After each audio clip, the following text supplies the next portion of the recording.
Assalamu alaikum, habari za wakati kama huu watazamaji wetu wa Alen TV. Nawakaribisha sana katika kipindi hiki cha Tumfinyange Mwana, kipindi ambacho huwa kinazungumzia malezi, makuzi pamoja na changamoto mbalimbali zinazowakuta hususan watoto katika mazingira yao ya makuzi na malezi yao. Vile vile kinamgusa mzazi ama mlezi jinsi gani ataweza kumlea mtoto wake katika msingi bora, katika msingi mema kabisa ya malezi yake ili kuweza kupata kizazi kizuri cha baadaye. Ndani ya kipindi hiki cha Tumfinyange Mwana kunakuwa na segment mbili. Sehemu ya kwanza ninakuwa na mgeni ndani ya studio na sehemu ya pili ni ubeleko. Naikuletea kipindi hiki langu jina ni Bi Khadija Abdul, kati yake mdau na mtetezi wa haki za watoto na malezi ya watoto. Nikukaribisha sana katika kipindi hiki cha Tumfinyange Mwana. Karibu. Kama ilivyo ada ya kipindi hiki cha Tumfinyange Mwana, ndani ya studio zetu tumetembelewa na mgeni wetu hapa. Yuko tayari kwa ajili ya kujitambulisha, kuleta mchango wake, maoni na ushauri. Karibu sana mgeni wetu katika kipindi chetu hiki cha Tumfinyange Mwana. Karibu. Asante sana ndugu mtangazaji. Kwa jina naitwa Hidayah Hamis Said, ni mwalimu kutoka skuli ya Waila Academy. Naam. Bi Hidayah, karibu kutoka skuli ya Waila Academy. Bi Hidayah, karibu sana na kukaribisha usikie huru kabisa au toe mchango na ushauri wako kuhusiana na malezi ya watoto wetu. Kwa siku ya leo tutazungumzia watoto wa primary, wa shule ya msingi.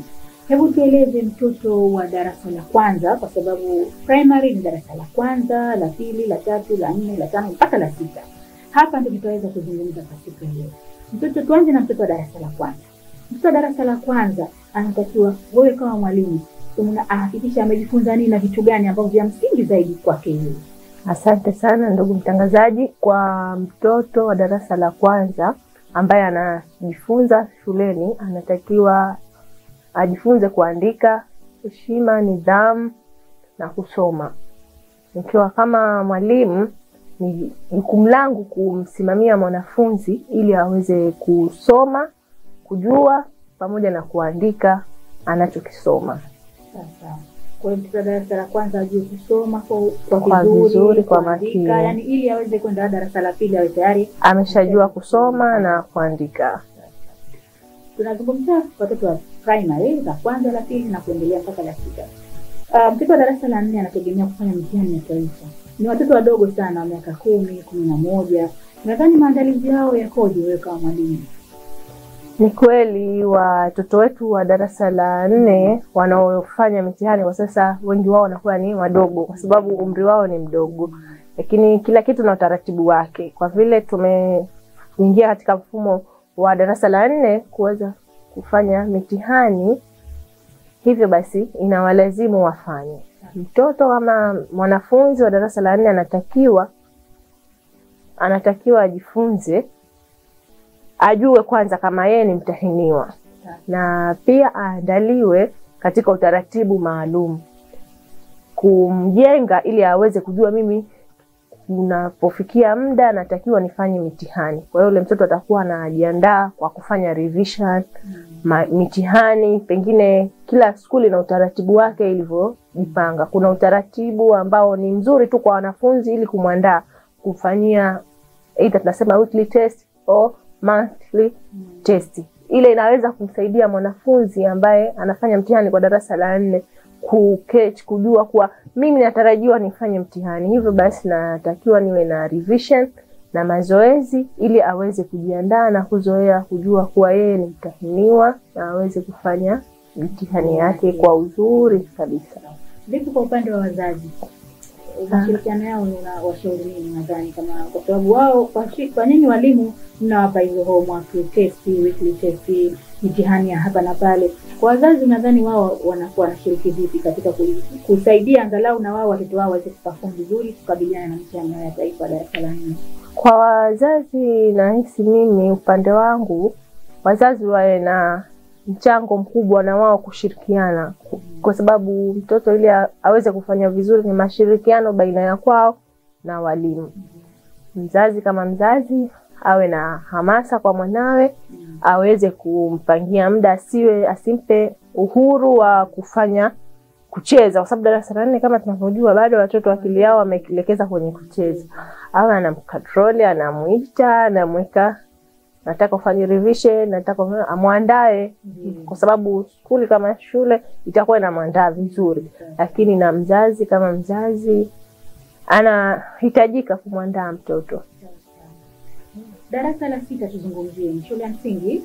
Darasa la 6 Mwalimu Hidayah, ni kuna somo geni hapa kidogo, jambo limeshazoeleka, lakini kwa wao kwa ni geni kutokana na hawajasoma wakiwa wadogo, yani toka madarasa ya chini. Wanakutana na somo la ICT. Kirefu cha ICT ni nini? Kirefu cha ICT ni Information and Communication Technology. Ni somo la masuala ya teknolojia. Vizuri. Hebu tuambie somo hili linakuwa lina changamoto gani? Kwa sababu ni somo kwao ndio kama hivyo kwambia ni geni kwa wao. Na watoto wa darasa la 6 wana miaka 12, 11 kama hivyo. Tuambie somo hili kwa wao changamoto zake zipoje? Wewe kama mwalimu unalionaje? Kweli somo la ICT kwa sasa limeshaanza kuenea kwa sababu lipo tokea 2016. Limewekwa na wanafunzi wameshaanza kulifanyia mtihani, lakini tukirudi kwenye bado jipya kwa darasa la 6 ni jipya. Sababu mtoto anaanza kujifunza somo la ICT akiwa darasa la 5. Darasa la 5, la 6 analifanyia mtihani. Hii kwanza kwake kidogo inakuwa ni changamoto kwa sababu anakutana na vitu vipya ambavyo anavisoma kwa 2 years tu. Hachukui muda mwingi akavijua, ni tofauti tukasema kama somo la hesabu anaanza kujifunza akiwa darasa la 1. Kwa hiyo akifika la 6 ile hesabu imekuwa imeongezeka. Lakini kwa pale darasa la 5 na la 6 kwa somo la ICT kwa wanafunzi wetu wanaotahiniwa kidogo inakuwa ngumu. Japokuwa ni somo la teknolojia, vile vile ni somo la kiteknolojia ambalo limeuendana na uhalisia, yani practical zaidi. Sababu tukizungumzia topic ya computer kwa ICT, mwanafunzi anatakiwa ajue computer, ajue component of computer, azielewe. Bila practical mwanafunzi utaishia kumtajia. Sasa unakuta kwa baadhi ya shule inakuwa ni ngumu kuweza kukusanya practical wakamfanyia, ama aweze kujua Microsoft Office zote. Tunajua kwenye Office kuna Word, kuna Excel, kuna PowerPoint, kuna Publisher. Kwa topic za ICT mwanafunzi anatakiwa aweze kujua. Pia vile vile kuna internet aweze kujua jinsi ya kutumia. Sababu kama tulivyosema ni somo la kiteknolojia zaidi, Information Communication Technology. Ni somo lilojikita zaidi kwenye masuala ya teknolojia. Kwa hiyo unakuta changamoto zinatokea kwa sababu mwanafunzi anatakiwa ili alijue somo aweze kufanya practical. Kinyume na hapo ataishia kujua motherboard, lakini hawezi kuitambua bila ya kumuonyesha uhalisia hii ni motherboard. Au kamwambia fungua Word, tia rangi, niandikie neno, ulikuze katika hati kubwa, ziwe hati ndogo, font size, font color, bila ya kufanya practical ataweka tu akilini, lakini bila ya kuifanya practical wanafunzi ni vigumu. Na ndio tunapokuja kukuta changamoto kwa somo la ICT inajitokeza kuwa hakuna ufanyaji wa practical. Lakini kwa watoto kwa somo la ICT ili liende vizuri kwa mtoto ni lazima practical iwepo. Na vile vile kwa sababu tunaposomesha ICT tunakuta ni real situation tunazokuwa nazo. Kwa mfano tukiangalia topic ya postal service. Postal service ni topic ambayo zamani kwa sisi watu wazima tutakuwa tunajua nini matumizi ya postal service. Lakini kwa sasa hivi utandawazi ulivyokuwa umeenea, mambo mingi ni mitandao. Nakuta kuna Facebook, kuna Twitter, kuna WhatsApp. Mtu badala ya kwenda kutuma barua posta, una send message tu mara moja. Sasa kwa sisi zamani tunajua tupokuwa tunahitaji ku send letter, lazima twende post office. Lakini kwa sasa watoto wanajua mimi nikiwa na nataka kuwasiliana na mwenzangu, namtumia tu message WhatsApp, anasend. Au nishakuwa na data yangu Facebook, natumia fresh tu na nini. Lakini uzuri kama somo la ICT, kuwachukua wanafunzi kuwapeleka sehemu husika ili waweze kujua kwa vitendo. Hiyo tutaweza kuepukana changamoto. Hidayah umetuelezea masuala ya kupana kabisa kuhusiana na ICT somo hili kwa ambao wanasoma darasa la 5 na la 6. Lakini ndani ya somo hili tumesahau kuna changamoto kubwa sana na linachangia katika mmomonyoko wa maadili. Katika somo hili la ICT, kwa sababu ndio tunawafunza jinsi ya kufungua kompyuta, matumizi yake, internet. Ni somo zuri kwa sababu dunia yetu sasa hivi inakwenda hivyo, kujifunza, kujua internet na ndo na kuelekea mambo yote ya teknolojia. Unadhani kuna athari fulani katika swala hili la kujifunza mambo kama haya ya kimitandao? Mtandao hawaathiriki? Na hisi kuna maelezo gani kuhusiana? Kweli kitu chochote jinsi utakavyokifunza kwa wanafunzi wetu ndo watakavyokipokea. Ukiwa na mafunzo mazuri kwao na mwelekezo, ili kuepusha yote hayo kutokea, inatakiwa kwanza wafunze wajue lengo wa lile wanachotumia. Sababu sasa hivi mambo mingi tunakwenda kimitandao. Ili mwanafunzi afikie lazima tutumie mitandao.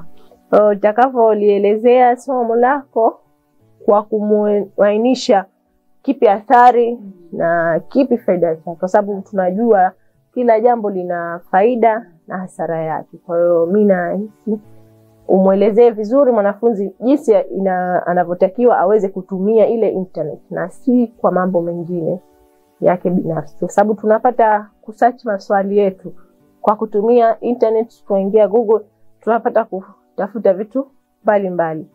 Ni matumizi ya internet haya. Sawa, nikushukuru Hidayah kwa kuweza kutujibia swali letu hilo, lakini tunaendelea mbele na kipindi hiki cha Kingemwana. Tuko kunyoosha, kurekebisha, akufanya kupata kizazi kizuri kabisa cha baadaye. Hebu tuambie, darasa la 6, darasa la 5 hapa wanafunzi watoto wanakuwa na kitu kama mhemuko.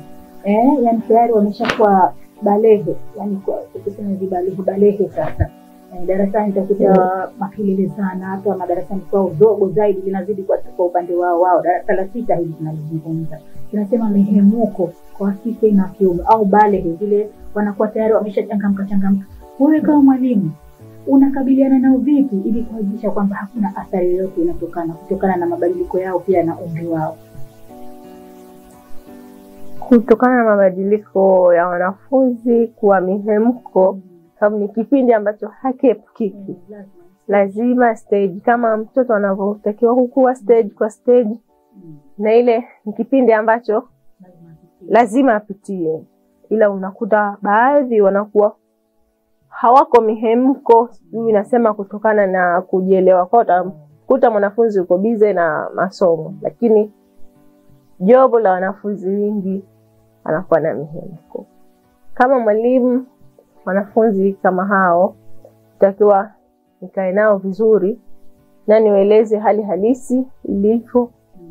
Pia niwe na urafiki nao kwa ukaribu ili kuepusha athari zaidi kwao.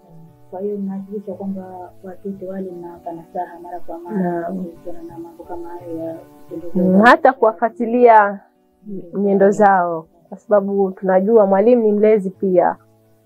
Na muda mwingi wanafunzi anakuwepo shuleni. Mahuta saa 1 mpaka saa 7 mwanafunzi yuko shule. Pale yuko katika mazingira ya shule. Pia natakiwa kufuatiliwa. Watoto wa darasa la 6 tunazungumza hapa, au kwa watoto yote kuanzia darasa la 4, la 5, la 3. Ni wanafunzi lakini tukizungumzia moja kwa moja darasa la 5 na la 6 ni umri ambao hatari sana huu. Tayari kama nilivyosema kwamba ni umri ambao wameshaanza kujitambua ni kama hivi wanakuwa tayari na mihemko. Unadhani kwa upande wao swala la vitendo vya ukatili na udhalilishaji watajiepusha vipi? Kuna nasaha zote ama kuna mafunzo maalum mnakuwa mnawapa ili kujiepusha na kujikinga na udhalilishaji wa kijinsia kwa wanaume na kwa wanawake? Mafunzo lazima wapatiwe ili waweze kujikinga, kwa sababu tunajua udhalilishaji umekithiri sana na unajikuta bila elimu kuwapatia hatutaweza kufika hatua. Lazima tuelimishe watoto wetu, sababu ni wajenga taifa la kesho. Kwa hiyo lazima tupate kizazi kizuri, lazima tuwe nao karibu kwa kuwafundisha. Sababu usipokuwa makini katika umri huu wa darasa la 6 ambao tayari wameshakuwa balehe, ina maana hata mimba za utotoni zinaweza kufanyika. Ni tayari kwa sababu kwa stage zao ndo balehe zinakuwa ndo kwanza wao wameingia katika hatua hizo. Kwa hiyo tuna kama hivyo tunasema kwamba kuna elimu maalum mnawapatia wanafunzi ili kuwezesha kujitambua wao ni nani na kujielewa pia. Kujielewa na kujiepusha kabisa na masuala haya ili hata kujinusuru na vitendo vya ukatili na udhalilishaji. Sawa, basi mimi nikushukuru sana Hidayah. Tupate mapumziko mafupi, tukirudi tutaendelea na kipindi hiki cha Tumsimange Mwana.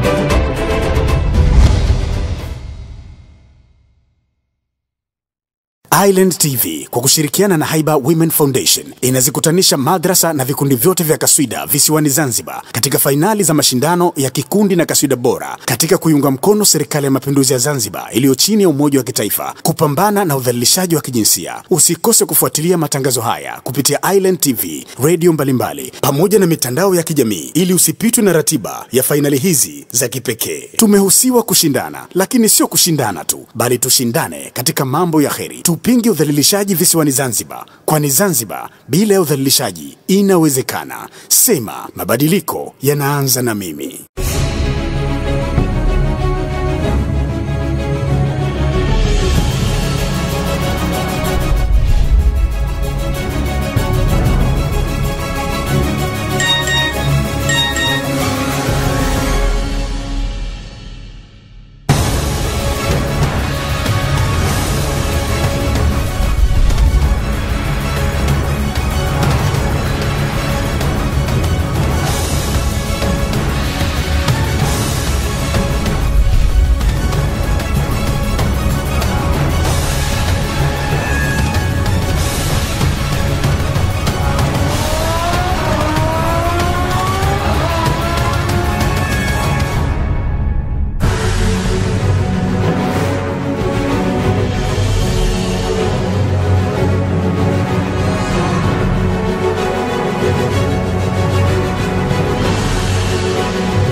Tumeipambania vya kutosha na tumefanikisha kuiweka juu ya mikono salama na tayari iko mtaani kwako.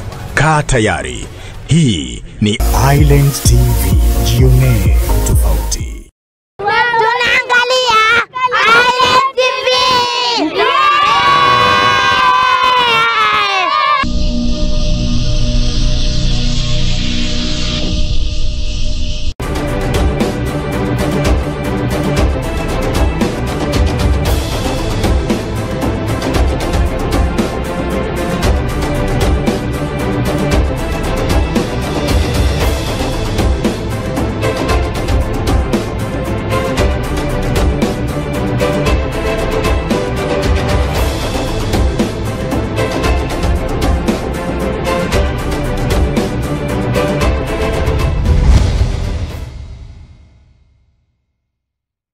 Tukiendelea mbele na kipindi chetu hiki cha Tumsimange Mwana, tupo na mgeni wetu hapa ndani ya studio zetu.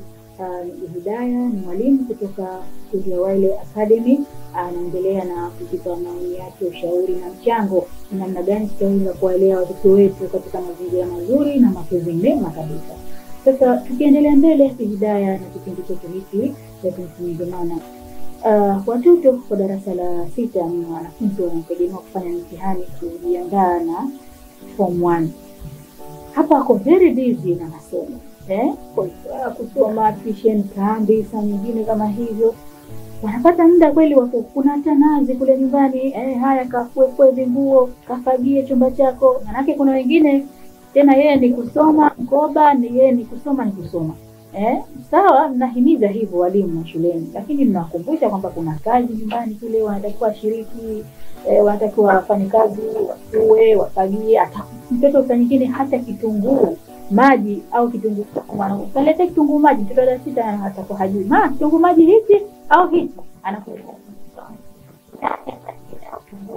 hajui. Mimi nadhani kwa sababu pia kuperform vile vikazi vya nyumbani. Na hii pia tunaona tamaduni zetu kidogo kama zinapotea. Wewe kama mwalimu na vile vile limlezi, hebu tueleze Bi Hidayah, una ushauri gani kwa masuala haya? Kwa swala la wanafunzi kutofanya kazi nyumbani, sababu sio muda wote anakuwepo shule. Shule muda mwingi anakuwepo shule, lakini anaporudi nyumbani sahani anakulia, ana uwezo wa kuchukua akaikosha, akatafuta shushu lake maji, sponji lake akaosha. Ni mwanafunzi mwenyewe ama mzazi, sababu na sisi wazazi gani tunawalea watoto. Sasa tulikuwa mtoto darasa la 6 lazima aweze kusaidia nyumbani, kwa sababu wao pia ni wale baadaye. Ndio, najua na hivyo wanakuwa nasoma, lakini baadaye watakuwa na makazi yao. Pia watakuwa ni walezi kwa vizazi vyao. Ndio, sasa hata mtu anaweza akapata sehemu hawa kimasomo uko nje ya wazazi wake, atahitaji kupika. Tunajua wanafunzi wengi wanakaa bodi vyuo vyetu, ukiangalia vina bodi bahati vingi, kwa kule wanapika. Ni maisha yake pale, hayuko kwenye wazazi. Ikiwa huku hana msingi mzuri mzazi wa kumhimiza mtoto, chukua nazi huna, kakoshe vyombo. Hii na haijalishi kuwa kusoma asome tu, asome tu. Hata hiyo kusoma tunatakiwa tufikie muda watoto wapumzike. Kwa kila wakati wao wanasoma. Na wafunzi mtoto kila wakati kusoma, akili inatakiwa ipumzike. Unachoka kama unapokimbia, unasema nimechoka. Sasa na kusoma. Kusoma sio muda wote utakuwa unasoma. Hata ukibakishwa skuli wanakuwa wanapangiwa muda fulani mpaka muda fulani ni muda wa kupumzika. Muda fulani mpaka fulani itakuwa ni muda wa kusoma. Na kambi vile vile wana muda, na kambi ni kama maisha nyumbani. Hata kwa chumba chako. Haya, lete sahani. Wafanye usafi mazingira yao. Ile ni mazingira na mzazi anavomlea mwanawe. Ni muhimu mtoto kuweza kusaidia ama kujifunza kujua namna gani ya kufanya usafi, kusaidia wazazi, kwa sababu ni moja ya imani kwa mtoto na mjenga imani mtoto. Ikuta leo mtoto darasa la 6 form 1 hana interest ya kusaidia mzazi. Ndio kweli, kwa sababu kweli hapo niungane mkono na hoja yako. Watoto wa darasa la 6 ama la 5 hapa washaanza kujitambua, hao wanakuwa kidogo wanahitaji hicho kiburi fulani. Hata ukimwambia kafanye kazi fulani hawataki, kwa sababu pia nadhani kutokana na yale mazingira kujihisi wao wako very busy na masomo. Hawataki kabisa kafanye kazi fulani, hataki, yuko busy, kichwa kinamuuma, ndo kasoma sana. Lakini watu wamelelewa na wamesoma, wamefaulu na wameenda mavyuo, na kazi walikuwa wanafanya kama kawaida. Hii naweza kusema ndo kama nilivyorudia kusema. Kwa hivi mtoto ataweza kuwa na huruma. Unavyomlea mtoto, ukisema mimi mwanangu sitaki ajikite na masuala ya nyumbani, aende zake shule, arudi aende zake chuoni, alafu achukue vyombo, achukue nini akafua. Sio kama tunawakomoa watoto wetu. Kwanza tunawajenga wao kama wao. Na kisha tunawafundisha imani kwa mtoto aweze kumuonelea huruma mzazi wake. Sababu ukikuta mzazi nyumbani anafanya kazi, akufulie, akupikie, akusafishie, alafu wewe kweli ndio unasoma uchukue. Na kwa mtoto darasa la 5, mtoto darasa la 6 hawezi kuchukua kikombe chake akaenda kaiosha, kwani si picha nzuri. Sababu mtoto pale anakuwa yule lazima ajengwe awe na huruma.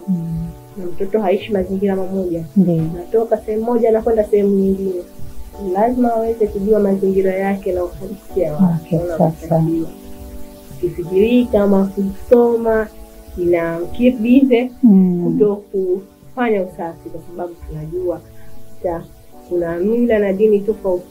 Kwa dini yetu sisi Waislamu elimu haipatikani katika mazingira machafu. Fikiri mtoto akiwa yumo ndani anasoma, yuko busy na kusoma, hawezi hata kusafisha chumba chake. Elimu haiwezi kukaa. Elimu inatakiwa iwe katika mazingira safi.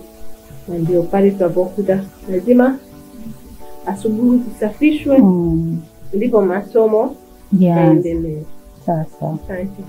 Sawa, Bi Hidayah, tukiendelea mbele na maswali yetu na kipindi chetu hiki cha Tumfinyage Mwana, hebu tueleze sasa hivi kuna janga hili ambalo limekuwa tishio kubwa sana la corona.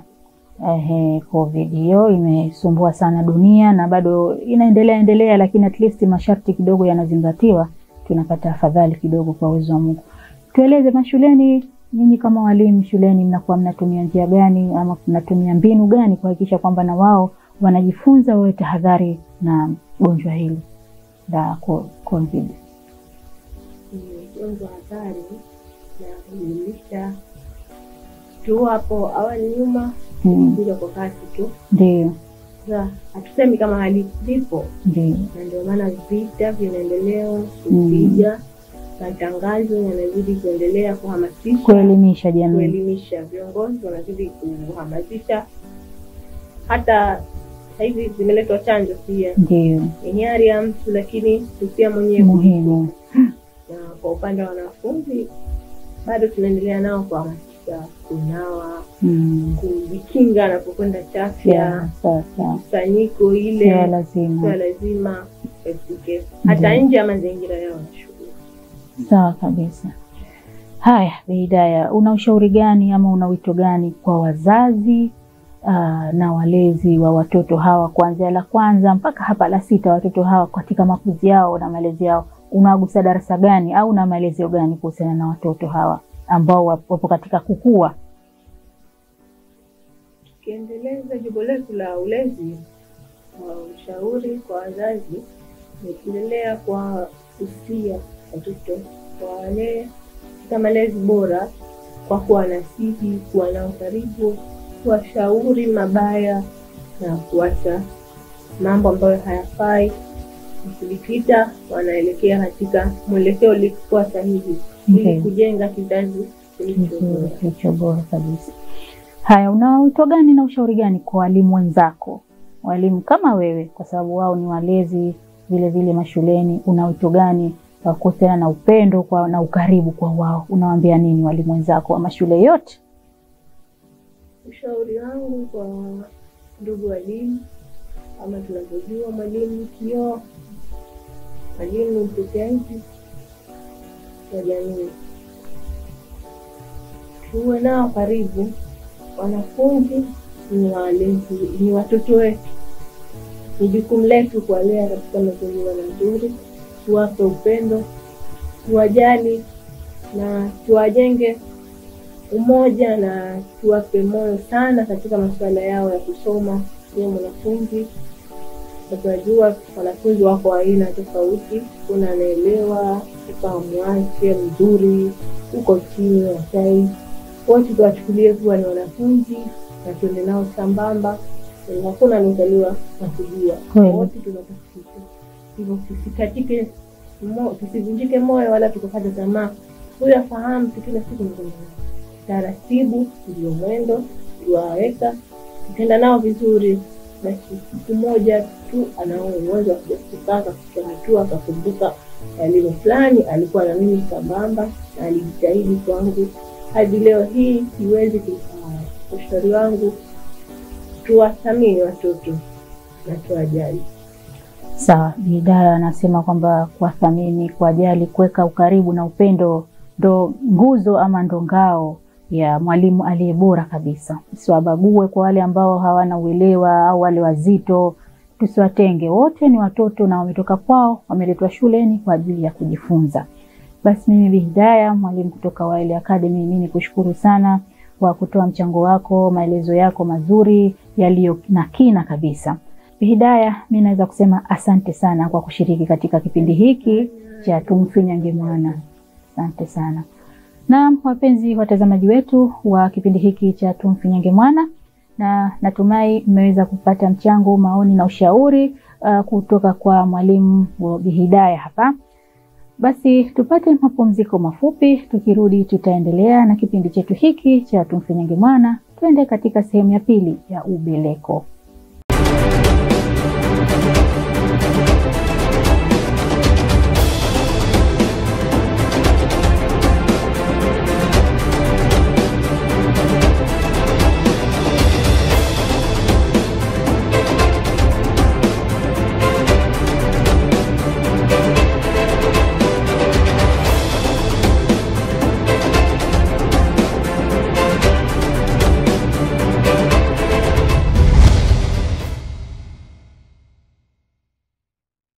Inapatikana katika ukanda wa Afrika ya Mashariki, katika nchi iliyojaa upendo, amani, ucheshi na ukarimu, juu ya mawimbi ya bahari ya Hindi, katika visiwa vya kitalii na marashi ya karafuu.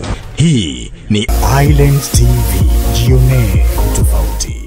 Island TV kwa kushirikiana na Haiba Women Foundation inazikutanisha madrasa na vikundi vyote vya kaswida visiwani Zanzibar katika fainali za mashindano ya kikundi na kaswida bora katika kuiunga mkono serikali ya mapinduzi ya Zanzibar iliyo chini ya Umoja wa Kitaifa kupambana na udhalilishaji wa kijinsia. Usikose kufuatilia matangazo haya kupitia Island TV, radio mbalimbali pamoja na mitandao ya kijamii ili usipitwe na ratiba ya fainali hizi za kipekee. Tumehusiwa kushindana, lakini sio kushindana tu, bali tushindane katika mambo ya kheri. Tupinge udhalilishaji visiwani Zanzibar, kwani Zanzibar bila ya udhalilishaji inawezekana. Sema mabadiliko yanaanza na mimi. Visiwa vya Zanzibar, mimi naangalia unyinga namba moja, mimi naangalia mimi naangalia unyinga namba moja, mimi naangalia ni Island TV, jione utofauti. Yeah, yeah, yeah. Island TV, jione utofauti.